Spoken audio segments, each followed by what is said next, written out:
History আছে, জীববিদ্যা আছে, দর্শন আছে, ইত্যাদি ইত্যাদি সাবজেক্ট নিয়েই তো থাকে। আপনি শুধু ইংলিশ পড়ে গেলেন, বাকি কোনো আর কোনোদিন ক্লাসও করলেন না, শিক্ষককে ছাত্রদের পড়ালেন না, বা ছাত্রও নিল না। পরীক্ষার হলে কি শুধু অঙ্ক নিয়ে হবে, শুধু ইংলিশ নিয়ে হবে? এ তো 1000 মার্কসের পরীক্ষা, 10টা সাবজেক্টের ওপরে, আবার অ্যাডিশনাল একটা থাকে যে কোনো নফল বলতে পারি, নফল। তাহলে কি হবে? তখন ফেল হয়ে যাবে তো সবাই। তাই এই উম্মতকে সবটা শিখাতে হবে, সবটা জানাতে হবে।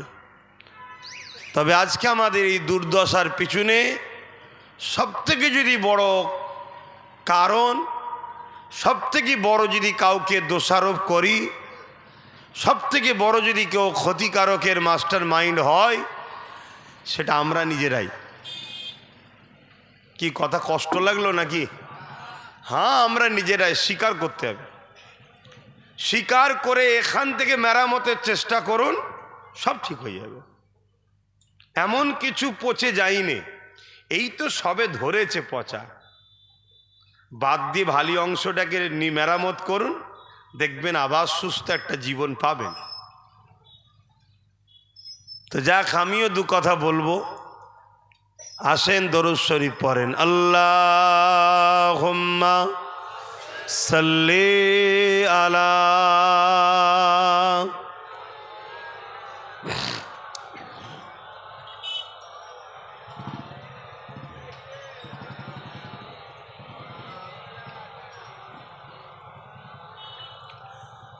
আউযু বিল্লাহি মিনাশ শাইতানির রাজীম।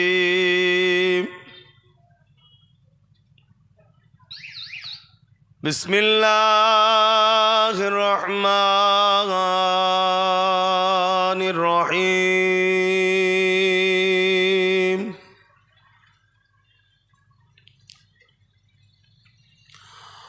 قال الله تعالى في كلام المزيد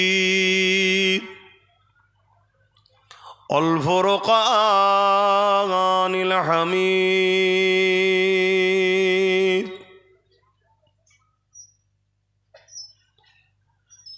إن الله وملائكته يصلون على النبي يا أيها الذين آمنوا صلوا عليه وسلموا تسليما اللهم صل على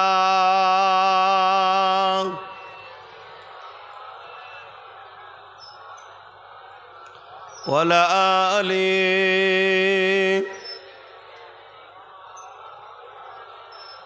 জবান খুলে খুলে পড়েন। আল্লাহুম্মা সাল্লি আলা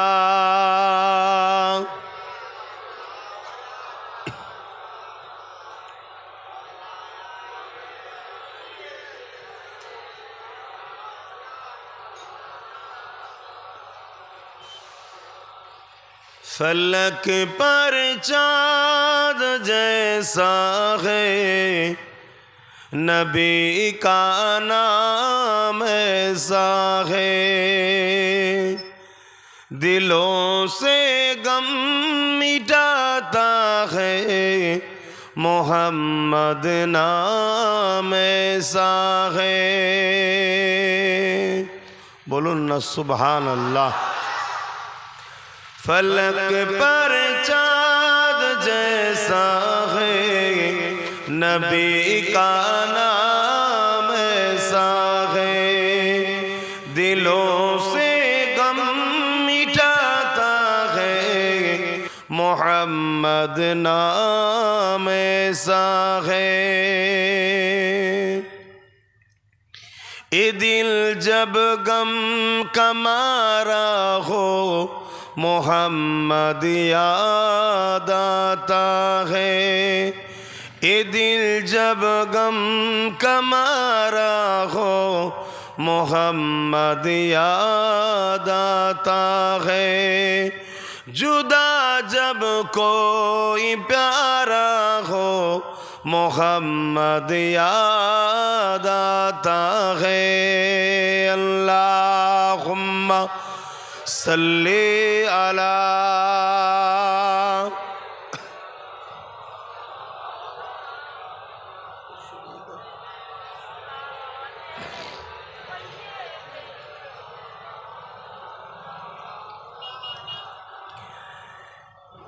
किसी का दिल दुखाओ ना सताओ खल्क बारी को, কারো দিলে দুঃখ দিও না। যদি কারো দিলে দুঃখ দাও মূলত তুমি দুঃখ তোমার সৃষ্টিকর্তা রব্বুল আলামিনকে দিচ্ছ। কেন? সবটাই তার সৃষ্টি। ধরুন আপনি একটা আদর করে ভালোবেসে কিছু সৃষ্টি করলেন, তৈরি করলেন, আমি যদি সেটাকে নষ্ট করি, ভেঙে দিই, ক্ষতি করি, তাহলে বলুন আপনি কি আমার ওপরে খুশি হবেন? তাহলে মনুষ্য জাতিকে সৃষ্টিকর্তা সব থেকে ভালোবেসে আদর করে তৈরি করেছে, সবটাই তার আদরের জিনিস, কিন্তু তার মধ্যে থেকে মনুষ্য জাতিকে সব থেকে পিয়ার করে বানিয়েছে। এ জমিন, এ আসমান, এ পাহাড়, এ পর্বত সৃষ্টিকর্তা শুধু বলেছে কাফ নুন কুন হো যা, সঙ্গে সঙ্গে হয়ে গেছে। কিন্তু মনুষ্য জাতিকে সৃষ্টিকর্তা তৈরি করেছে নিজের কুদরতি হাত লাগিয়ে। জোরে বলুন সুবহানাল্লাহ। বাকি কোনো জিনিসে তিনি কিন্তু হাত লাগাননি। সে মানুষ হতে পারে হিন্দু, হতে পারে খ্রিস্টান, হতে পারে আদিবাসী, হতে পারে দলিত, তার ধর্ম কি ভুল ঠিক জবাব আমি লিবার কেউ নয়, সৃষ্টিকর্তা নেবে। আমার ভুল ঠিকের জবাব কোনো মানুষ নেবে না, সৃষ্টিকর্তা নেবে। কিন্তু যে ধর্মেরই হোক প্রত্যেকটা মানুষকে বানিয়েছেন সৃষ্টিকর্তা যেখানে কুদরতি হাতটা লাগিয়েছেন। জোরে বলুন সুবহানাল্লাহ। তাহলে কত ভালোবাসে।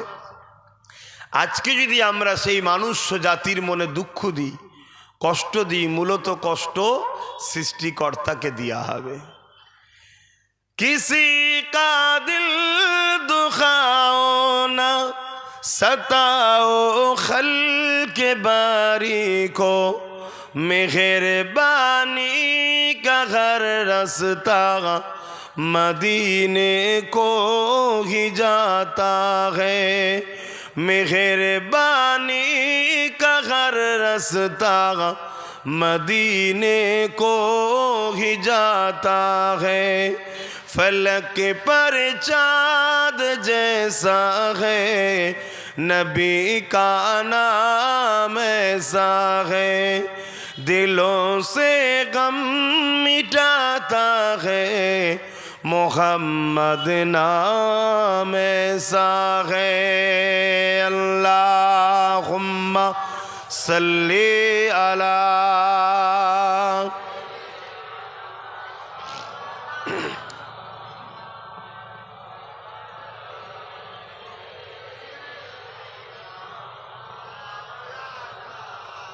अल्लाहुम्मा सल्ली अला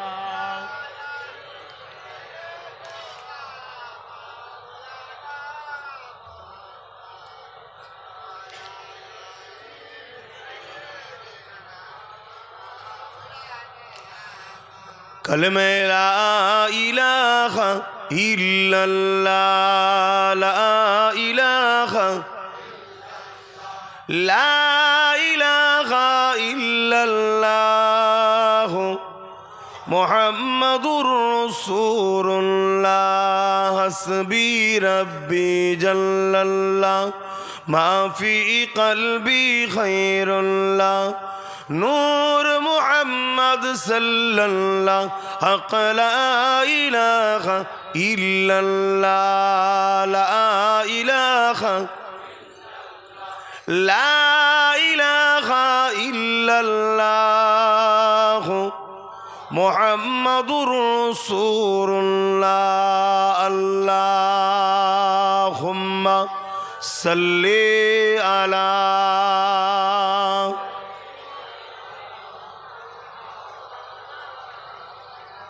ওয়ালা আলি সাইয়্যিদিনা।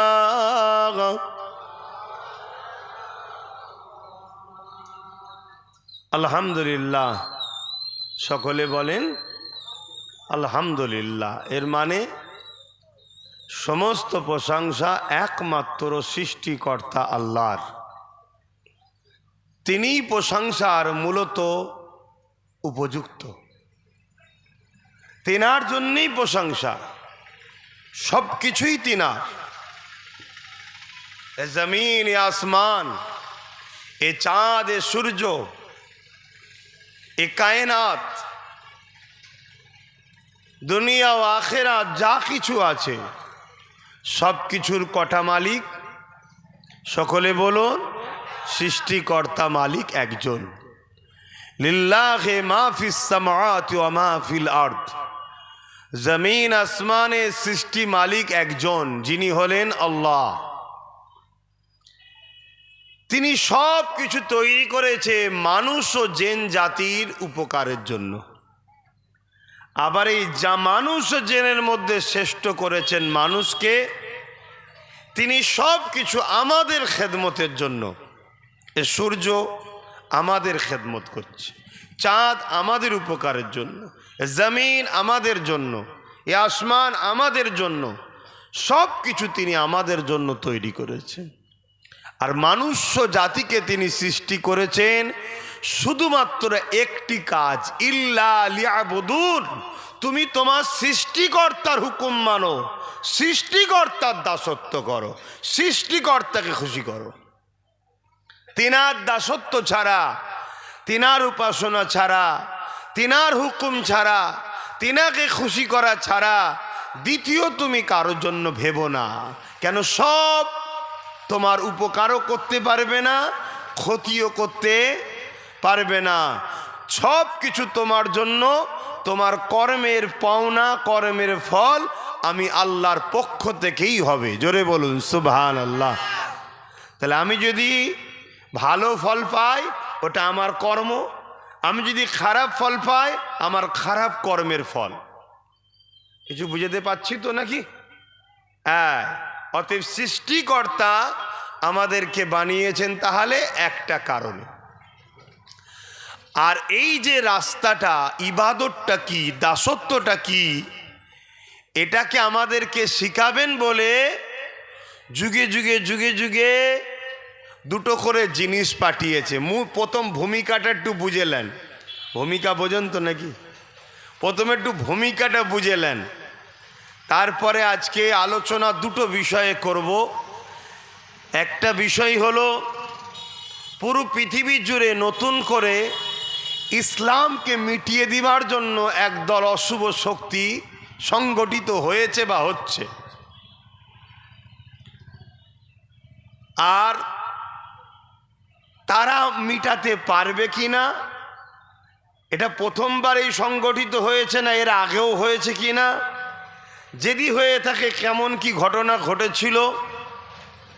আরেকটা বিষয় হলো আমাদের সমাজে একটা প্রবাদ বাক্য চলছে যে ইসলাম হলো ১৫০০ বছরের, এবং এই ইসলামটা তরোয়াল কোরআন বা হাদিস, এক হাতে তরোয়াল এক হাতে কোরআন বা হাদিস দ্বারা পরিচালিত, মানে প্রচার প্রসার করা হয়েছে। এক কথায় জোর করে। এইটা কতটা সত্য না কতটা মূর্খমি, এই বিষয়ে একটু আলোচনা করব। কি গো, আপনাদের সহমত আছে তো নাকি? এটা জানা দরকার। হ্যাঁ, নামাজের আলোচনাও দরকার, রোজারও আলোচনা দরকার, কিন্তু নামাজের আলোচনা শোনার জন্য আর হুজুর ভাড়া করে আনার প্রয়োজন নেই। ওর জন্য আপনার মসজিদের ইমামই তো যথেষ্ট। কি ভুল বললাম নাকি? ওর জন্য তো আপনার গ্রামের ওই মাদ্রাসায় যদি কোনো ছেলে আলেম পাস করেছে, তাকে যদি বলেন বাবা একটু নামাজের বিষয় ট্রেনিং দিয়ে নামাজের একটু আলোচনা কর, ও খুব সুন্দর আলোচনা করে দেবে। ওর জন্যে আমাদের কানার প্রয়োজন আছে বলে আমার মনে হচ্ছে না। জানেন আমার কথা আপনারা সহমত হতে পারছেন কিনা। তবে না হতে পারলেও আমাদেরকে তো আপনাদেরকে বলতে হবে। তাহলে আমি যে কথা বলছিলাম, প্রথমে এটা বলে নিই যে আমাদের সৃষ্টিকর্তা মালিক একজন। তিনি এই জমিনকে মানুষের জন্য বিছানা করেছে, আসমানকে ছাদ করেছে, পৃথিবী নামক গ্রহটা মানুষের জন্য পরীক্ষার একটা হল করেছে, পরীক্ষার সেন্টার যেটা বলা হয়। কিসের পরীক্ষা? সৃষ্টিকর্তা আমাদেরকে টেস্ট করতে চায় যে আমার দাসদাসী, আমার সৃষ্টি বান্দাগণ দুনিয়ায় গিয়ে আমাকে মনে রাখে না আমার বিরুদ্ধে হাজারো রকম কুসংস্কারে জড়িয়ে যায়। এটাই হলো পরীক্ষা। আর এদেরকে সঠিক রাস্তা আমি কিন্তু দেখাবো। এমনটা নয় যে এরা রাস্তা পাবে না, তা নয়। এর জন্য 1 লক্ষ মতান্তর 2,24,000 নবী, রসুল, পয়গম্বর, শিক্ষক, টিচার যেটাই বলেন, পথ প্রদর্শক, আওতার, মেসেঞ্জার আমাদের কাছে সৃষ্টিকর্তা পাঠিয়েছে যুগে যুগে, যাতে করে আমরা সত্য রাস্তা পাই যে আমাদের মালিককে কেন বানিয়েছে, কোনটা করব কোনটা করব না, এই ট্রেনিং দিবার জন্য। এবং 104টে কিতাব পাঠিয়েছে। তার মধ্যে 4টে হলো বড় আর 100টা হলো চটি কিতাব। বড় 4টে কিতাব তাওরাত, জবুর, ইনজিল। আর আমাদের জন্য কিয়ামত পর্যন্ত যেটা সিলেবাস 570 খ্রিস্টাব্দে নূর নবী এসেছেন, তিনার উপরে 610 থেকে নাজিল হয়েছে যে কিতাব, সেটা হলো কোরআন শরীফ। জোরে বলুন সুবহানাল্লাহ। এটা আমাদের বলতে মোটেই মুসলমান নয়, মানুষের জন্য কোরআন। কোরআন কার জন্যে? হুদাল্লিন নাস, মানুষ জাতিকে সঠিক রাস্তা দেখাবার জন্য গাইড বুক হলো কোরআন। কোরআন ছাড়া বিকল্প কোনো বুক নাই, কোনো বই নাই, কোনো গাইড নাই যে মানুষকে কল্যাণ দিতে পারে। আমি চ্যালেঞ্জের সাথে বলছি। কেন? প্রত্যেকটা মানুষের লেখা কোরআন হলো সৃষ্টিকর্তার বাণী। আমি যদি যেটা তৈরি করেছি সেই সম্বন্ধে আমার যতটা জ্ঞান আছে, অন্যজনের জ্ঞান থাকতে কখনোই পারে না। তা মানুষকে যিনি তৈরি করেছেন সেই সৃষ্টিকর্তা, তিনি গাইড বুক দিচ্ছে।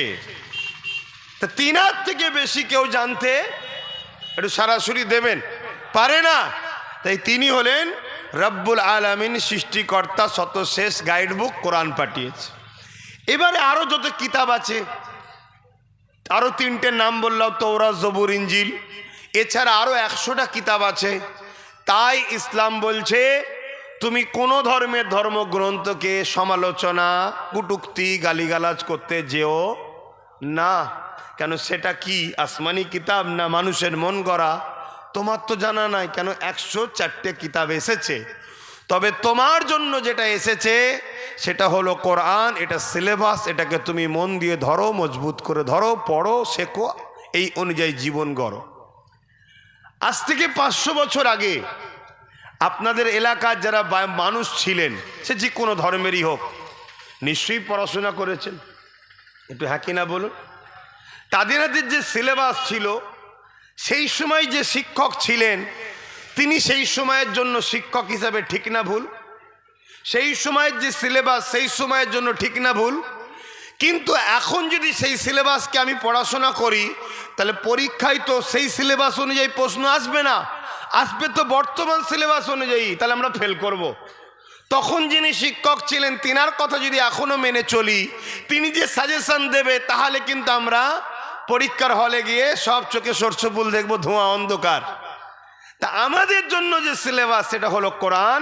আমাদেরকে প্রশ্ন করা হবে কোরআন থেকে। তাই আমাদের ঘরে এই কোরআন মানতে হবে।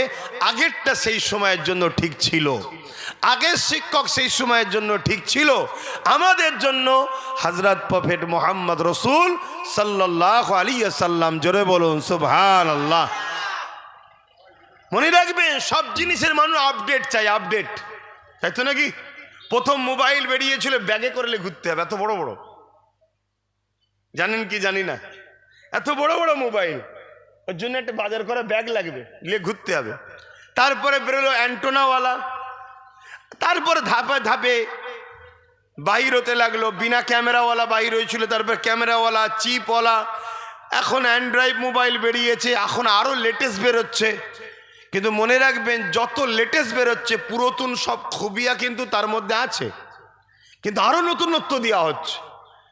তওরাত, জবুর, ইনজিল এগুলোর মধ্যে যা ভালো ছিল সবটাও কোরআনের মধ্যে আছে, কিন্তু কোরআনে আরো লেটেস্ট ভালো দেওয়া আছে। জোরে বলুন সুবহানাল্লাহ। তাই কোরআনের পরে আর কোনো লেটেস্ট হতে যদি হয়তো বার করো, সেটা মানা হবে। কথা বুঝছেন না, বোঝেন না? যদি বলেন হুজুর কি বলছেন, কোরআন তো শেষ, কোরআনের পথে কোনো কিতাব আসবে না। আরে যখন লেটেস্টই আসবে না তাহলে মানা হবে না? আল্লাহ তো কোরআনে চ্যালেঞ্জ দিয়েছে, তোমাদের যদি মনে হয় কোরআন মানুষের কথা, সৃষ্টিকর্তার বাণী নয়, তাহলে চলো তোমরা আল্লাহ ছাড়া পৃথিবীর সবাইকে এক জায়গায় করে কোরআনের নাই একটা কিতাব লিখে দেখাও। আল্লাহ চ্যালেঞ্জ দিয়েছে না, দেয়নি? যারা আজকে বলছে কোরআন মুহাম্মদ সাল্লাল্লাহু আলাইহি ওয়াসাল্লাম লিখেছে, তারাই আবার বলছে মুহাম্মদ সাল্লাল্লাহু আলাইহি ওয়াসাল্লাম নাকি অক্ষর জ্ঞান জানতো না, লিখতে জানতো না, পড়তে জানতো না। এক মুখে কত রকম কথা বলে। যাক, শিক্ষার অভাব, যোগ্যতাহীনতায় ভুগছে। শুধু মানুষ দেখলে হয় না, দুটো হাত পশুরও আছে, দুটো পা পশুরও আছে, দুটো চোখ পশুরও আছে, দুটো কান পশুরও আছে। পশুও খায়, পশুও ঘুমায়, পশুও কাঁদে, পশুরও সংসার আছে, তাদেরও সব কিছু জীবনযাপন আছে, সন্তান বাচ্চা সব হয়। এতে মানুষ আর পশুর মধ্যে পার্থক্য কিছু নয়। মানুষ আর পশুর মধ্যে পার্থক্য করতে গেলে মনুষ্যত্বটাকে ঠিক করতে হবে। তুমি তোমার রবকে চিনলে না, তুমি তোমার প্রভুকে চিনলে না, চিনতে যদি না পারলে তাও ভালো, আবার প্রভুর কিতাবের সঙ্গে তুমি বিদ্রুপ করছো। জানতে হবে তুমি একটা সুরাতে সকলে মানুষ, কিন্তু হাকিকাতে তুমি এক একটা পশু, এক এক ধরনের দেখতে হয় না? এই পশুটাকে বলা হয় মানব রূপী পশু। বুঝতে পারছেন তো নাকি? হ্যাঁ, লাস্টে আমার আল্লাহ বলছে তোমরা কোরআনের না একটা কোরআন তো পারবে না জানি, তো একটা ছোট সূরা তৈরি করো। তারপরে আবার আল্লাহ নিজে বলছে সূরাও পারবে না, একটা আয়াত তৈরি করে দেখাও। ১৫০০ বছর ধরে এই কোরআনের চ্যালেঞ্জ চলে আসছে পৃথিবীতে। পৃথিবী বিখ্যাত যারা ধনী, ভারত বিখ্যাত নয়। আমার কথা শুনছেন তো? গাড়ি রাস্তা দিয়ে যাবে, ওটা যাওয়ার জন্যই রাস্তা করা হয়েছে। আমাদের অন্যরকম স্টাইলে চললে হবে না। আমরা রোড বন্ধ করে ধর্ম পালন করি না, করেন নাকি আপনারা? খবরদার জীবনে করবেন না। কথা বুঝে আসছে? রোড বন্ধ করে ধর্ম করবেন না, এটা উচিত নয়। কে কি বলবে, কে নিষেধ করবে, কে বারণ করবে, ওটা বড় কথা নয়। কেন? সবার যা আছে আমাদেরও তাই আছে না, আমার ধর্মের চলবে না, ব্যাস কথা শেষ। কার কি আছে আমার দেখার দরকার নেই। তো যে গাড়ি যাবে, রাস্তা দুটা রাস্তা করা হয়েছে গাড়ি যাবার জন্য, আপনারা একটু শোনেন। তো ভাইয়ের আমার রসুল পাক সাল্লাল্লাহু আলাইহি সাল্লাম কি কথা বলছিলাম যেন? একটা ছোট্ট সূরা, একটা আয়াত করে দেখাও। পৃথিবী বিখ্যাত যারা ধনী, এই শিক্ষিত পৃথিবী, মোবাইল পড়, আমার কাছেও আছে, দেখাতে হবে না। পৃথিবী বিখ্যাত যারা শিক্ষিত, ভারত বিখ্যাত নয়, পৃথিবী বিখ্যাত যারা শিক্ষিত, তারা crore crore million billion dollar টাকা খরচ করে বিশাল বিশাল রিসার্চগার তৈরি করেছে, শুধু উদ্দেশ্য একটা, কোরআনের ভুলবার করব। কি জন্যে? কোরআনের ভুলকার করব। কেন? পৃথিবীতেই একটাই কিতাব আছে যে কিতাব পড়ার আগে বলছে জালিকাল কিতাব লা রাইবা ফি, পড়বি পড়ে আগে বিশ্বাস রাখ এটা সেই কিতাব যার মধ্যে ভুল তো দূরের কথা, কোনো সন্দেহ নাই। জোরে বলুন সুবহানাল্লাহ, আরো জোরে বলুন। এই চ্যালেঞ্জটা পৃথিবীতে কোরআন ছাড়া দ্বিতীয় কোনো কিতাব পারেনি। আমি অনেক কিতাব লিখেছি, উলামারা অনেক কিতাব লেখে, দাদা হুজুর তিনার খলিফারা প্রচুর কিতাব লিখেছে না লেখেনে? লাস্টে কি লিখেছে? ভুল হলে ধরিয়া দেবেন, অনুরোধ করছি, পরের সংকলনে ভুল সংশোধন করে দেওয়া হবে, ক্ষমা মার্জনা করিবেন। কি লিখতে হয় না? এটা সবাইকে লিখতে হয়েছে। আর একটা কথা বলি, সময়ের সাথে সাথে মানুষের ডিমান্ড পূরণ করতে গিয়ে পৃথিবীতে প্রত্যেকটা কিতাবকে চেঞ্জ করতে হয়েছে, সংযোজন করতে হয়েছে, সংশোধন করতে হয়েছে, তার মধ্যে পাল্টাতে হয়েছে। কিন্তু কোরআন ১৫০০ বছর ধরে একটা জেরো নয়, একটা পেশো নয়, একটা নুক্তাও নয়, কোনো কেউ চেঞ্জ করার ক্ষমতা রাখেনি। জোরে বলুন সুবহানাল্লাহ। কেন? কোরআন সৃষ্টিকর্তার বাণী। আপনার প্রশ্ন হতে পারে যে আরো 103টে সৃষ্টিকর্তার বাণী আছে তো? হ্যাঁ আছে, কিন্তু সেগুলোকে সৃষ্টিকর্তাই রদ করে দিয়েছে। রদ বোঝেন তো? ডাক্তারের কাছে গেছেন, প্রেসক্রিপশন করেছে ডাক্তার, এই ট্যাবলেট খাবে। 1 মাস পরে আবার গেছেন, ডাক্তার আপনাকে চিকিৎসা করে আগের প্রেসক্রিপশন ক্যান্সেল করে দিয়েছে নতুন করে। এটা ডাক্তারের হাতেই ক্ষমতা। তো সৃষ্টিকর্তা মানুষ্য জাতির জন্যে আরো 103টে যে পাঠিয়েছিল সেগুলো সব রদ করে প্রফেট মুহাম্মদ সাল্লাল্লাহু আলাইহি ওয়াসাল্লামের উপরে শেষ চূড়ান্ত ফয়সালা আসমানি কিতাব পাঠিয়ে বলেছে, কিয়ামত পর্যন্ত এই প্রেসক্রিপশন শেষ, এরপরে আর রদ করতে হবে না। পৃথিবীতে যার যা সমস্যা আছে, যত সমস্যা আসবে, সব সমাধান কোরআন দেবে। জোরে বলুন সুবহানাল্লাহ, আরো জোরে বলুন।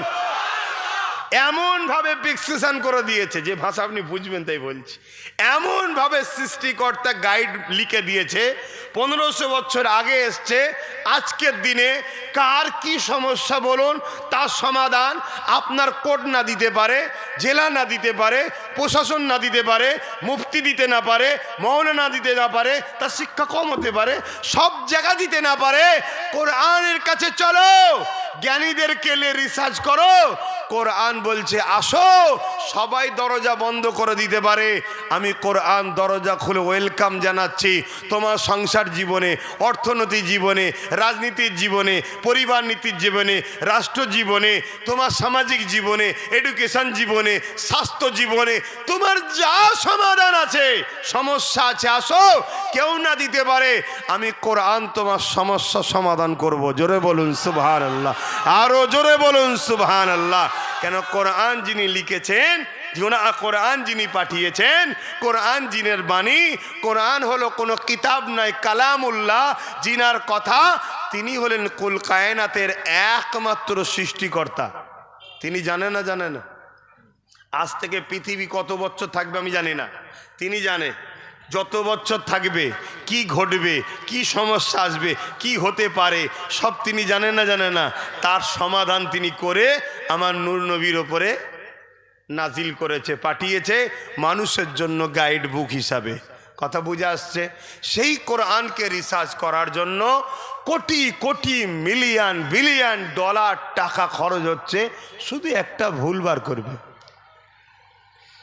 তো কোরআনের এই চ্যালেঞ্জটাকে তারাও অ্যাকসেপ্ট করছে। কিন্তু খুশির বিষয়, কোরআন মান্যওয়ালাদের কাছে গর্বের বিষয়, 20 বছর, 30 বছর, 40 বছর ধরে রিসার্চ করার পর পৃথিবী বিখ্যাত শিক্ষিতগুলো বলছে যে একটা ভুল পেয়েছি। পুরো মিডিয়া, পৃথিবীর মিডিয়া যে হাজির, বলুন। মানে শগুন যেমন চেয়ে থাকে কবে ভাগাড়ে পড়বে, চেয়ে থাকে, ভুল পেয়েছে কোরআনের। তো বলুন, বলছে না কোরআনের নয়, তাহলে বলছে আমার। কি? কোরআন না মেনে আছে, এটাই সব থেকে ভুল, কোরআন মানতে হবে। জোরে বলুন সুবহানাল্লাহ, আরো জোরে বলুন সুবহানাল্লাহ। তখন সে কলেমা পড়ে কোরআন মানছে। নবীর লাইফটাই হলো কোরআন। জোরে বলুন সুবহানাল্লাহ। এটাও শুনিয়ে দিই আপনাদের। এক সাহাবা হুজুর আমার নবী পাকের কাছে আসলেন, ভাই আমি একটুখানি সমস্যায় কদিন পড়ছিলাম, ডাক্তার দেখালাম, ডাক্তার বলল আপনার শরীর গরম হয়ে গেছে। তা আমাকে যা খেতে দিয়েছে সব মানে শরীর বরফ হয়ে যাবার কথা, কিন্তু তাও কিছু হচ্ছে না। তা এই জন্যে ভেতরে একটু সাই করছে। এমনি ঠান্ডা ঠান্ডা আবহাওয়া সন্ধ্যের পরে থাকে, আর আমাকে ওই সব ঠান্ডা ঠান্ডা জিনিস কি কমলে সব আছে, বুঝতে পারছেন তো, ফুতেলা কি সব বলে, চিয়া সিড, আরও কি কমলে সব আছে, তুকমা দানা, তারপর কী সব গাছের পাতা টাতা আছে, তুলসী গাছের পাতা, কি সব খাওয়াচ্ছে। ওই ঠান্ডা একটু ঘর করছে, বুঝতে পারছেন তো। এজন্য মাঝে মাঝে কপ উঠে যাচ্ছে, ইউজ করতে হচ্ছে, খারাপ নেবেন না। তাই আমি একটু কথা বলছি, একটু মন দিয়ে শোনেন ভাই, একটু মন দিয়ে শুনছেন তো সবাই?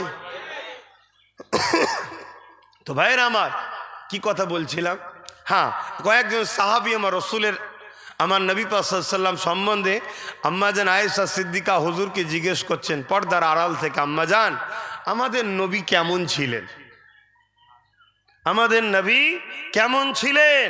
আম্মাজান আয়েশা হুজুর বলছেন কেন? বলছে আমরা চিনতে পারছি না। আম্মাজান বললেন কেন তোমরা কোরআন পড়ো না? জি পড়ি। আম্মাজান আয়েশা হুজুর বললেন কানা খুলুকুল্লাহুল কোরআন, তোমার নবী হলো কোরআন শরীফ, অর্থাৎ তোমার নবী যা করেছে, তোমার নবীর চরিত্রটা হলো, লাইফটা হলো কোরআন, অর্থাৎ কোরআন অনুযায়ী জীবন করেছে। জোরে বলুন সুবহানাল্লাহ। হুবাহুব কোরআন অনুযায়ী। কথা বুঝে আসছে? তাহলে আমার কোরআনকে বুঝতে গেলে নবীর লাইফকেও বুঝতে হবে। কথা বুঝে, এটা প্র্যাকটিক্যাল খোলাসা হলো নবী। তো যাক, যে কথা বলছিলাম, তাহলে কোরআনের বিরুদ্ধে আজ থেকে লোক, ভাই জোরে বলুন, জোরে বলুন। কিন্তু এতদিন যারা লড়াই করেছে তারা crore crore million billion dollar টাকা খরচ করে রিসার্চ করেছে। রিসার্চ করে একজন শিক্ষিতকে, কাউকে 1 কোটি, কাউকে 10 কোটি, কাউকে 20 কোটি, কাউকে 50 কোটি, কাউকে 1000 কোটি করে মাইনে দিয়ে পুষে কোরআনের ভুল বার করার জন্য চেষ্টা পৃথিবী চালিয়েছে। কিন্তু তারাই একদিন ইমানের কালেমা পড়ে আল্লাহ রসুল ও কোরআন ও আল্লাহর প্রেমিক হয়ে গেছে। জোরে বলুন সুবহানাল্লাহ। তারা দেখছে এই কোরআনের ভুল খুঁজে আর হবে না, কেন এতে ভুল নাই, ভুল আর বেরোবে না। তো এক কাজ কর, ওই টাকা কোরআনের রিসার্চের পিছনে লাগিয়ে যাদেরকে দিয়ে রিসার্চ করাচ্ছি তারাই তো কোরআনের প্রেমিক হচ্ছে। এক কাজ কর, শিক্ষিত ছেড়ে দিয়ে এবারে ওই টাকা মূর্খদের পিছনে লাগা। শুনছেন না? শোনেন না? মূর্খদের পিছনে লাগা। স্কুলের চৌকাটে পা দেয় নে, জীবনে কোনটা অ, কোনটা ক, কোনটা খ বোঝে নে, তাদের পিছনে লাগা। লাগিয়ে দিয়ে মদ দিয়ে, জুয়া দিয়ে, যা খুশি করুক, এই সবগুলোকে দিয়ে তাদের দ্বারা এবারে গায়ের জোর দেখিয়ে বল কোরআন মুছে দেবো। গায়ের জোর দেখিয়ে বল কোরআন মোহাম্মদের লিখা। গায়ের জোর দেখিয়ে বল কোরআনে ভুল আছে। গায়ের জোর দেখিয়ে কেস কর কোরআনের বিরুদ্ধে। শুনছেন না? শোনেন না? মানে পুল পাগলা কুকুর টাইপের হয়ে গেছে এবারে। আমার ভাষা খারাপ লাগছে নাকি? হ্যাঁ, মানে আর কোনো দিশা খুঁজে পাচ্ছেন এবারে। আচ্ছা, এইটা করার কারণ কি? এটা করার কারণ হচ্ছে সব দোকান বন্ধ হয়ে যাচ্ছে, সব দোকান বন্ধ হয়ে যাচ্ছে, খদ্দের আর থাকছে না, সব খদ্দের কোরআন ও রসুলের দিকে যাচ্ছে। জোরে বলুন সুবহানাল্লাহ। গর্বের সাথে বলছি, যারা বিরোধী করছে তাদের মুখেরই বক্তব্য শুনুন না। ইসলামকে যদি মিটানো না যায়, কোরআনকে যদি বন্ধ না করা যায়, ইসলামকে যদি মুছা না যায়, তাহলে আমাদের অস্তিত্ব থাকবে না। কেন কেন অস্তিত্ব থাকবে না? কি সমস্যা? তার মানে আমার ঘরের যুবক যুবতীরা যারা শিক্ষিত হচ্ছে তারা সব পালাচ্ছে, তারা নিজেরাই স্বীকার করছে। দেখুন, এই আমার কথায় অসুবিধা হচ্ছে, তুই আমার বাপকে দিনরাত গাল দিয়েছিস, আমি একটু মিষ্টি ভাতাতে বুঝাই যে আমার বাপটা ঠিক, এটা তো বলি নাকি? বলা যাবে না? বলেন, বলা যাবে না?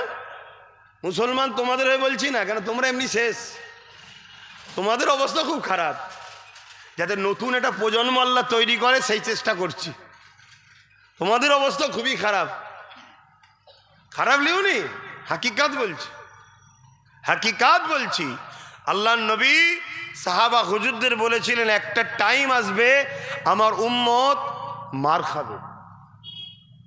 সাহাবা হুজুররা জিজ্ঞেস করলেন, হুজুর কেন সংখ্যা কমে যাবে?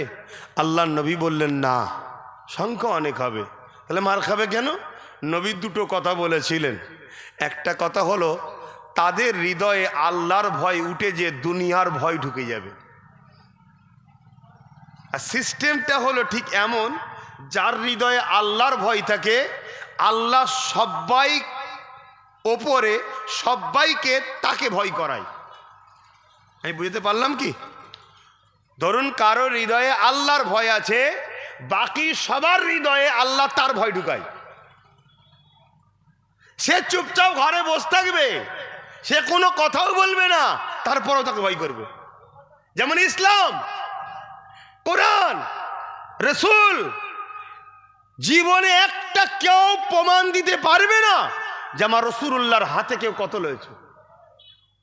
কিন্তু বলে বেড়াচ্ছে কি নবী নাকি তরোয়ালে ঘুরেছে। ভয়, ভয়। ঠিক তেমনই কোরআন বিরুদ্ধে বলছে না, বলে না? আচ্ছা, কোরআনকে বছর 10 আগে আমেরিকাতে কম্পিউটার ওপর রেখে কম্পিটিশন করা হয়েছিল। বছর 10 আগের কথা বলছি, কম্পিটিশন করা হয়েছিল। কি কম্পিটিশন? কোন কিতাবটা সহি? শুনছেন? কোন কিতাবটা সহি? বিভিন্ন কিতাব দেওয়া হচ্ছে, সব রেড সিগন্যাল দিচ্ছে, রং রং রং রং রং। কোরআন যখন দিয়েছে অমনি গ্রিন লাইট জ্বলে উঠেছে। জোরে বলুন সুবহানাল্লাহ। আর কতবারে দেখবে কোরআন, আর কত ভাবে দেখবে কোরআন সম্বন্ধে? যেদিক দিয়েই দেখে পরাজিত হয়, তারপরও গায়ে জোর দিয়ে মিটাতে হবে। কেন? এই পৃথিবীতে মানুষের মধ্যে এক শ্রেণীর মানুষ আছে যাদের স্বপ্ন ক্ষমতার জন্য মানুষের খোদা হব। বুঝতে পারছি? ক্ষমতার জন্য মানুষের কি হব? প্রভু হব, খোদা হব। মানুষ আমার উপাসনা করবে, আমাকে ডাকবে। আমার আজানটা হয়ে যায়, নামাজ কটাই হবে?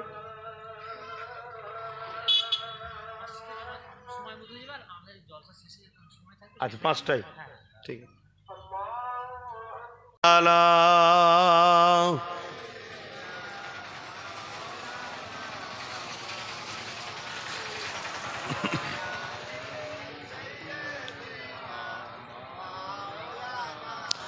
আমার বাপজানেরা, 5টা বন্ধ আলোচনা, তারপরে এখানে একটা জামাত হবে, মাইক বন্ধ থাকবে, মসজিদে নামাজ মসজিদের টাইমে হয়ে যাবে।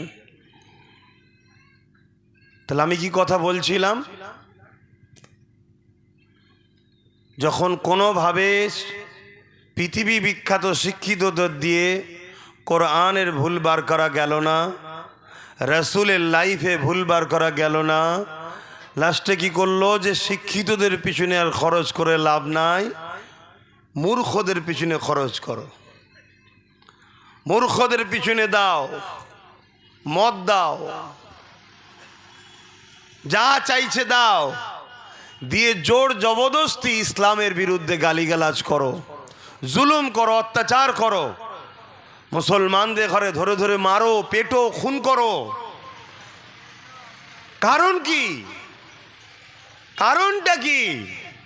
কারণ একটাই, আমরা মানুষের মধ্যে থেকে যারা মানুষের খোদা হতে চাইছে, মানে ফেরাউন, নমরুদ, সাদ্দাত, আবু জেহেল, উদবা, এদের কাজে বাধা হয়ে দাঁড়াচ্ছে ইসলাম। কেন? ইসলাম কাকে বলে? ইসলামের মূল কথা হলো লা ইলাহা ইল্লাল্লাহু মুহাম্মাদুর রাসূলুল্লাহ। এক আল্লাহ ছাড়া অন্য কারো উপাসনা নয়, মুহাম্মদ রসুল ছাড়া কারো হ্যাঁ হ্যাঁ, কারো নাই না নয়। নবী যা দিচ্ছে নাও, যদি না যা ছাড়তে বলছে ছাড়ো। আর আমার নবীর লাইফ স্টাইল দেখলে কি পাওয়া যায়? নবী পাক সাল্লাল্লাহু আলাইহি সাল্লাম সর্বসময় ন্যায়ের পক্ষে, অন্যায়ের বিরুদ্ধে, জালিমের বিরুদ্ধে, মজলুমের সাথে, সত্যের পক্ষে, মিথ্যার বিরুদ্ধে, নারীদের অধিকারের পক্ষে, ইনসাফের পক্ষে, গরিবের পক্ষে, ক্ষুধার্তদের পক্ষে, মজলুমের পক্ষে, কোনো অত্যাচারী শাসক ক্ষমতার জোরে মানুষের খোদা সেজে মানুষের উপরে জুলুম করবে, এটাকে মেনে নেওয়ার নাম ইসলাম নয়, এটাকে ভেঙে চুরমার করে গরিব মানুষকে বাঁচাবার নাম ইসলাম। জোরে বলুন সুবহানাল্লাহ। সে কোন ধর্মের মানুষ ওটা পরের বিষয়, তার হৃদয়ে যা আছে সে জবাব দেবে। কিন্তু কোনো মানুষের উপরে কেউ দাসত্বের শিকল বেঁধে দেবে, ইসলাম সেখানে চুপ থাকতে পারবে না। ইসলাম যদি কেউ মানে তার জন্য ফরজ, নামাজের থেকে অনেক বড় ফরজ। হ্যাঁ, আমি চ্যালেঞ্জের সাথে মাইকে মুখ দিয়ে বলছি, রেকর্ড হচ্ছে, আমাদেরকে তো ভুল রাস্তায় নিয়ে যাওয়া হচ্ছে, আমাদের এখানে গুমরা বানানো হয়েছে একদল মুনাফেক বুলা আমাদের দ্বারা। আজকে এ সমাজ ধ্বংসের কারণে, এই কারণে এ সমাজ অন্যায়ের প্রতিবাদ করতে ভুলে গেছে, এ সমাজ ভাষা হারিয়ে ফেলেছে, এ সমাজের হৃদয়ে গরিবের দরদি কমে গেছে, এ সমাজ অন্যায় দেখে মাথা হ্যাট করে ঘরে ঢুকা লোক হয়েছে, এ সমাজ অন্যায় থেকে পালাতে চাইছে। তাই নবী বললেন একটা সময় আমার উম্মত মার খাবে, যখন উম্মত এই দুনিয়াতে বাঁচাকে শখ করবে, আল্লাহর ভয় উঠে যাবে। কথা বললে জেল হবে, কথা বললে মারবে, কথা বললে পিটিয়ে দেবে, যাবার বাবা দরকার নেই, ওদের হাতে এই আছে, এই ভয় ঢুকেছে না ঢোকে না? নবীর কথা মিলছে না মেলে না? এজন্যে কুকুর বিড়ালের মতো আমরা মরছি, চারিদিকে চারিদিকে মারা হচ্ছে। এতদিন শুনতাম উত্তরপ্রদেশে মারে, গুজরাটে মারে, হিতা মারে, সীতা মারে, আজকে এই গত 1-2 মাস ধরে কন্টিনিউ শুনছি বাংলাতে মারছে, এখানে মারছে, ওখানে মারছে, কোথায় পুলিশ এনকাউন্টার করছে, এই কন্টিনিউ হচ্ছে। সব কটা মুসলমান। এর পিছনে একটাই কারণ, আমাদের এক শ্রেণীর মুনাফেক গাদ্দার উলামাদের জন্য আমরা ক্ষতিগ্রস্ত হয়েছি। এটা আপনি নিতে পারবেন কি না পারবেন আপনার ব্যাপার, কিন্তু আমি রসুলের দ্বীনের স্বার্থে বলছি। আল্লাহ নবী বলেছেন আসমানের নিচে জমিনের উপরে সব থেকে নিকৃষ্ট হবে একদল উলামারা। নবীর কথাটা বাস্তব না মিথ্যা? আল্লাহ নবী বলেছেন হাতের তালুতে আগুন রাখা সহজ হবে, আখেরি জামানায় ঈমান বাঁচানো দুষ্কর হবে। তাহলে নবীর এই কথাটা ঘটবে না ঘটবে না? আর এই সব কিছুর পিছনে কারণ আল্লাহর ভয় ছেড়ে দিয়ে দুনিয়ার বাঁচা, দুনিয়ার মৃত্যুর ভয় আমাদের মধ্যে ঢুকে গেছে। মরে যাবো, মরে যাবো, মরে যাবো। তুই মরবে না? মরবে না? আমার দেশের বিগত দিন যারা প্রধানমন্ত্রী ছিল মরেনে, আমার রাজ্যের যারা সিএম বিগত দিন ছিল মরেছে না মরেনে? বর্তমান যে আছে সেও একদিন মরবে, এখানেও মরবে, আমিও মরবো, তুমিও মরবে, ফুরফুরার পীর সাহেবরা মরেনে? কথা বলছে না তো? মরণ তো সবার হবে, কিন্তু মরণটা কেমন হচ্ছে? কাপুরুষের মতো না ইনসাফের পক্ষে দাঁড়িয়ে থেকে, জুলুমকে খতম করার পক্ষে দাঁড়িয়ে থেকে? এটাই হচ্ছে বিবেচনার বিষয়। শুধুমাত্র একটাই কারণ ইসলামের বিরুদ্ধে লড়াই, একটা কারণ। সেই কারণটা হলো একদল মানুষ আছে অর্থের জোরে, ক্ষমতার জোরে, শাসকের জোরে, প্রশাসনের জোরে, যেদিক দিয়েই বলেন তাদের লক্ষ্য হলো মানুষের প্রভু হব, মানুষ আমার কৃত দাস দাসী হবে। শুনছেন? মানুষের নারী আমার ভোগের জিনিস। আমার যারা চেলাচামটা থাকবে, যে কোনো মেয়েকে রেপ করবে, কোনো বিচার টিচার হবে না। আমার যারা চেলাচামটা, যাদের দ্বারা আমি রাজত্ব চালাবো, তারা যাকে খুশি যেখানে খুন করবে, কোনো বিচার ব্যবস্থা হবে না। আমি যা বলবো তাই। শুনছেন না? শোনেন না? আমি মানুষকে ধর্মের নামে যা খাওয়াবো সেটাই মানুষ খাবে। দুদিন পরে বাড়ি বাড়ি আমার ছবি পাঠাবো মানুষের, মানুষকে বলবো এটা হলো তোমাদের প্রভু, আমি তো তোমাদের বাদশাহ, এর উপাসনা করো, আমার কাছে মাথা নত করো। এই চিন্তাধারা এক শ্রেণীর মানুষের মধ্যে আছে। শুনছেন না? শোনেন না? আমার কথা কি আপনারা নিতে পাচ্ছেন না? বেকার বকছি আমি। এই কারা কারা নিতে পাচ্ছেন সত্যি একটু হাত তুলে দেখান তো, তাহলে বকা আমার সার্থক হচ্ছে। যাক আলহামদুলিল্লাহ। আর নাই তো মনে হবে বেকার খালি খালি বকছি, ব্যবসায়ীদের কষ্ট হচ্ছে। হ্যাঁ, হাকিকাত। ফেরাউন একদিনে ফেরাউন হয়নি, ফেরাউন একদিনে ফেরাউন হয়নি। ফেরাউন প্রথম গ্রামের একটা ফুটো মস্তান ছিল, এর তার পকেট টকেট মারতো, কথা বুঝে আসছে, টুকটাক ঝামেলা টামেলা করতো। একদিন কিন্তু সে খোদা দাবি করে ফেললো। এই যে লক্ষ্য, এটা একদিন নয়, পৃথিবী জুড়ে একদল মানুষ আছে যারা ক্ষমতাশালী, তাদের এই লক্ষ্য সব সময় এটা যুগে যুগে চলে আসছে। আর তারা যখনই মাথা তুলেছে সবাই তাদের পায়ে গিয়ে পড়েছে, সবাই তাদেরকে প্রভু বলে মেনেছে, তাদের দাসত্ব স্বীকার করেছে। যা বলেছে যে হুজুর, যে হুজুর, যে হুজুর যা বলেছে তাই মেনেছে। শুধুমাত্র বাধার কারণ হয়ে দাঁড়িয়েছে কোরআন ও ইসলাম। শুনছেন না? শোনেন। আর এই কোরআনের পক্ষে আমরা যারা উলামারা প্রচার করি, আমাদের কথা চতুর্দিকে ছড়াই না? ছড়াই না? গরিবের কানে যায়, যার উপরে জুলুম হচ্ছে তার কানে যায়, যে অসহায় তার কানে যায়, যে এতিম তার উপরে জুলুম হচ্ছে সে এতিমের কানে যায়। তখন সে বলে, আরে এ তো আমি ভুল করছি, এ থেকে মুক্তি পাওয়ার তো জায়গা ইসলাম। তখন সে আস্তে আস্তে ইসলামের ছায়াতলে আসে। যেমন আজকে ইউরোপ দুনিয়া ইসলামের ছায়াতলে আসছে।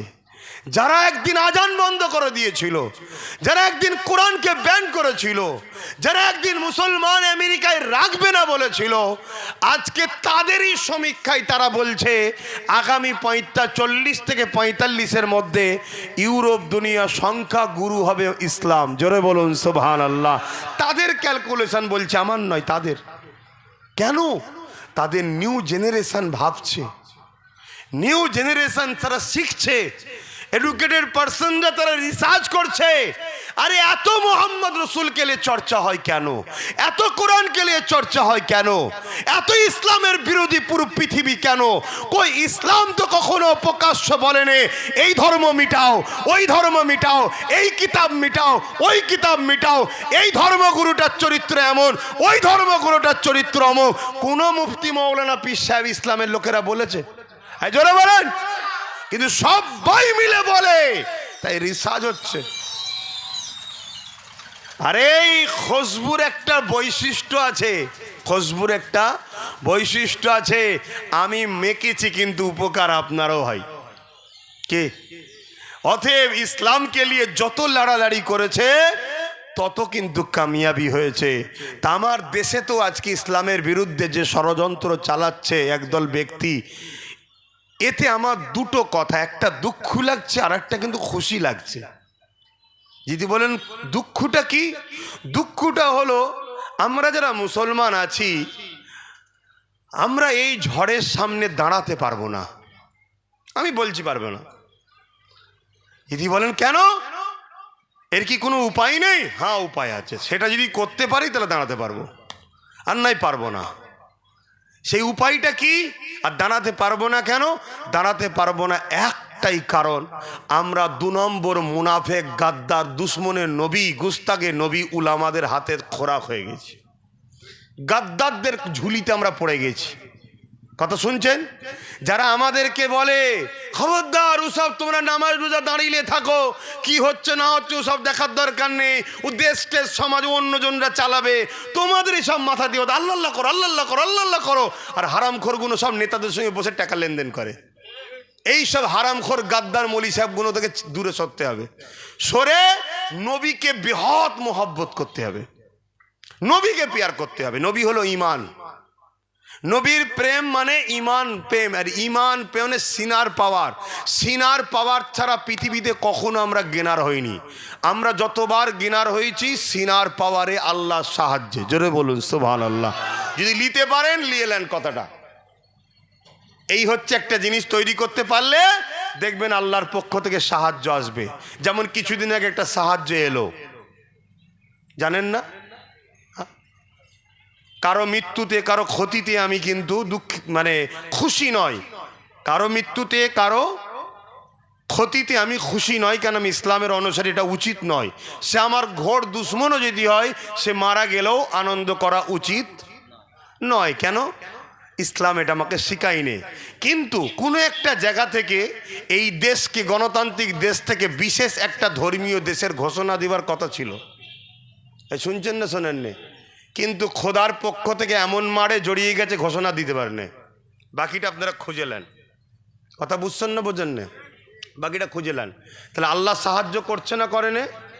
কিন্তু আমাদেরকে বেশি করবে না। কেন? আমরা যদি আল্লাহর সঙ্গে ধোঁকাবাজি করি, নবী মুহাম্মদ সাল্লাল্লাহু আলাইহি ওয়াসাল্লামের দুশ্মন যদি হয়, কেন আল্লাহ সাহায্য করবে? তাহলে এখনো সময় আছে না নাই? কথা বলেন, আছে না নাই? আমি কি ওয়াজ করছি বুঝতে পারছেন তো? আপনাদের কষ্ট হচ্ছে? দুটো ঘটনা বলবো, কানে হাত দিয়ে শুনবেন। তাহলে বলুন, বলে দিয়ে চলে যায়, যা পারেন করকে যান। কেন তোমাদেরকে বাঁচাতে গিয়ে আমার জানের রিস্ক হচ্ছে, তোমাদের হয়ে কাজ করতে গিয়ে আমার দুশ্মন ঘর ঘর তৈরি হচ্ছে, তোমাদের হয়ে কথা বলতে গিয়ে আমার সব আপনগুলো দুশ্মন হয়ে যাচ্ছে। অথচ সবাই আমায় অফার দিচ্ছে, ডায়ে বাঁয়ে সবাই বলছে কেন এত টেনশন, এত কেন ঘামাচ্ছেন? যারা পরিবর্তন হয় না ছেড়ে দেন না। আপনার কি লাগবে বলুন, আপনার কি লাগবে বলুন? নিজের লাইফ সেটিং করে নেন। এখানে থাকলে অসুবিধে মনে হয়, দুবাই যাবেন, ওখানে সেটিং করে দিচ্ছি, চল যান। পীর মুরিদি ছেড়ে দিয়ে দুবাই সেটিং হয়ে গেলে হয়তো 2-5 হাজার কোটি টাকা নিয়ে সেটিং হয়ে যাব। আপনি ভাবেন 2-5 হাজার কোটি টাকা হ্যাঁ দিবার জন্য ফ্যাফা করে ঘুরছে আমার পিছনে। অহংকার করছিনি, অহংকার করছিনি, কিন্তু আমার ইমান বিক্রি করতে হবে। এবারে আপনি বলুন 2-5 কোটি টাকার দাম না ইমানের দাম? তাহলে আপনারা 500 হাজারে বিক্রি করলেন কেন? আমি আপনাকে বলছি না তো, আমি আমার কমকে বলছি। শুনছেন না শোনেন নে? আমি আপনার কমকে বলছি। কেন বিক্রি করলেন ইমাম সাহেব 3 হাজারে ইমানকে? কথা কিছু মাথায় ঢুকছে? হ্যাঁ, আমরাও ঘরে মুরগি পুষি, রোজ চাল গাই, খাওয়াই তাকে। কেন? মেহমান কবে আসবে, মেহমান যেই আসবে মেহমানকে খুশি করার জন্য জবাই করে খাওয়ানো হবে। ঠিক খেয়াল কর দেখুন, কোন এক মেহমান বাংলায় এসছিল, সেই দিনই পুলিশকে যেটা মুসলমানকে এনকাউন্টার করা হলো। খেয়াল কর দেখুন না। আরে মিলিয়ে নেন, বেশি খুলে বলতে হবে কেন? এমনি তো খরচ টরচ কম দেন আপনারা। কি কথাটা খারাপ লাগলো নাকি? এই কথাটা তো বেশি ওঠে, হুজুর টাকা লাই, টাকা লাই, ওঠে না? ওঠে না? হ্যাঁ, কোন মায়ের লাল আছে কথাগুলো শোনাই তোমাদের ঘরে? হ্যাঁ, সব তেল মেখিয়ে চলছে, সব তেল মেখিয়ে চলছে। এমুকেও চুমু দেয়, অমুকেও চুমু দেয়, অন্য জায়গা থেকে মোটা অঙ্কে আসে, তাই তাদের চাইতে লাগে না। তো ভাইরা আমার, কত কষ্ট নিলেন আব্বাজানরা? সন্তানের মতো বলে যাচ্ছি। তাহলে কি কোন পর্যন্ত বললাম?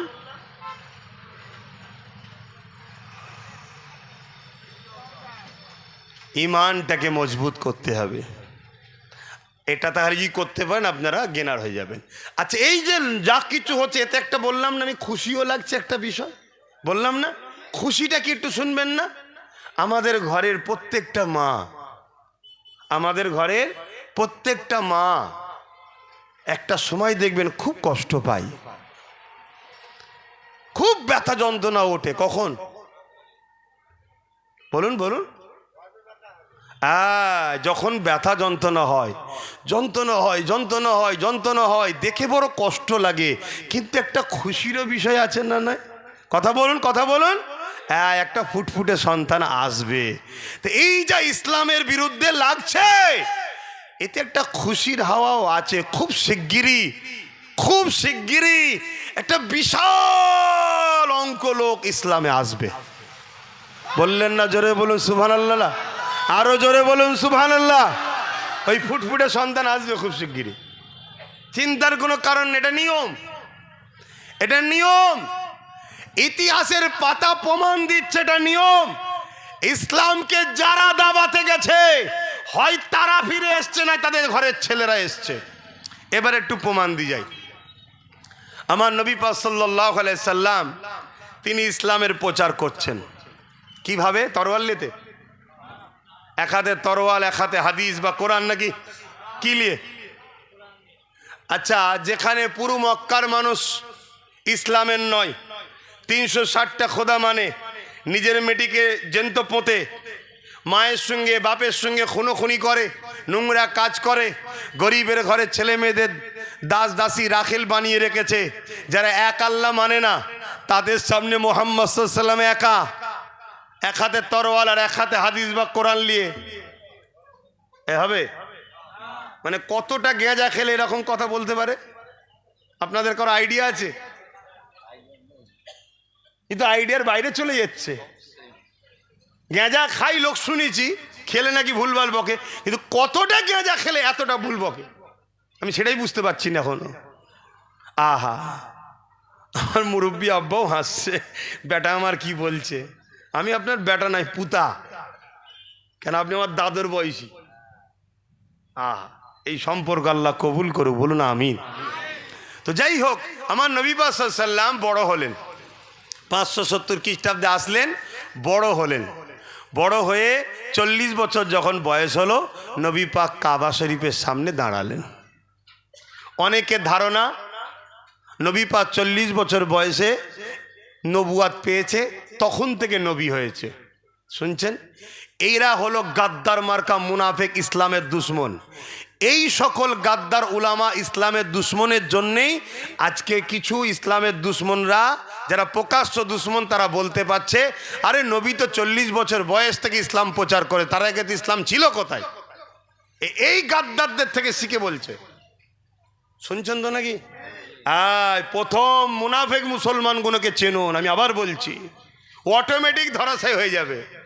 আর যদি আমার ঘরের মধ্যে গাদ্দার থাকে, তোমার ঘর দরজা খোলা আছে না দিয়া আছে, কটা তালা আছে, কোন দিকে দরজা, সব বলে দেবে, তাহলে তুমি কিন্তু বিপদে পড়ে যাবে। আল্লাহ নবী তখন থেকে নবী, যখন কোনো কিছু ছিল না, আল্লাহ তখন নবীকে ডাকছে, ইয়াসিন ওয়াল কোরআনিল হাকিম, হে আমার ইয়াসিন, বিজ্ঞানময় বা জ্ঞান গর্ভময় কোরআন। এটা কোরআনের বিষয়ে আল্লাহ বলছে। তখন কিছুই ছিল না, তখন আল্লাহ আমার নবীকে ডাকছে, লাউহে মাহফুজে কোরআন তখন রক্ষিত। কথা বুঝে আসছে? তার আগে আল্লাহ আমার নবীকে ডাকছে, জোরে বলুন সুবহানাল্লাহ। আল্লাহ নবী যখন কাবা শরীফের সামনে দাঁড়ালেন, নবী আমার যখন 40 বছর বয়স হলো, নবী আমার যে ডিউটিতে এসেছিলেন ওই ডিউটিটা শুরু করলো। আমরা দেখবেন অনেকে চাকরির লেটার পেয়ে যায় আগে,